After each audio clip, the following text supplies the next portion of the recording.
মদিনার বাজার দিয়ে নবীজি যাচ্ছেন, নবীজির একটা ওট পছন্দ হয়েছে, তো নবী ওটের মালিকের কাছে গিয়ে জিজ্ঞেস করলেন, ভাইয়া এই ওটটার দাম কত? ওই দামাদামি হলো, নবী সে দামে কিনতে রাজি হলেন, কিন্তু নবীর কাছে তখন অর্থ ছিল না। তখন নবীজি ওনাকে বললেন, আপনি আমাকে ওটটা দেন, আমি এখনই গিয়ে আপনার সেই প্রাপ্যটা পাঠিয়ে দিচ্ছি। ওটের মালিক ওনাকে ওটটা দিয়ে দিলেন। আশেপাশে যারা ওটের মালিক ছিল সবাই জিজ্ঞেস করতেছে, এই পাগলা, তুমি কি যাকে ওট দিয়েছো তাকে চিনো? বলে যে না। নাম জানো? বলে যে না। পরিচয় জানো? বলে যে না।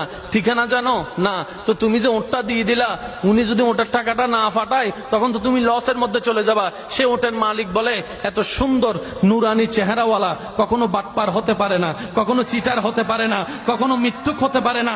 ওনার চেহারা দেখেই তো আমি ওট বিক্রি করার আগে মনটাই বিক্রি করে দিয়েছি, মনটাই বিক্রি করে দিয়েছি, মনটাই বিক্রি করে দিয়েছি।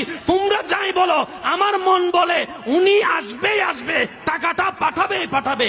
এই কথা বলতে না বলতে কিছুক্ষণ পরে নবীজির একজন সাহাবা এসে বলছেন, একটু আগে একজন ওট নিয়ে গিয়েছেন কাছ থেকে, ওটের মালিকটাকে একটু দেখতে চাই। উনি বলে যে আমার থেকে।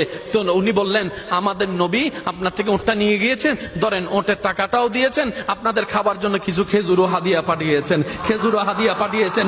ওই ওটের মালিক বলে, ভাইয়া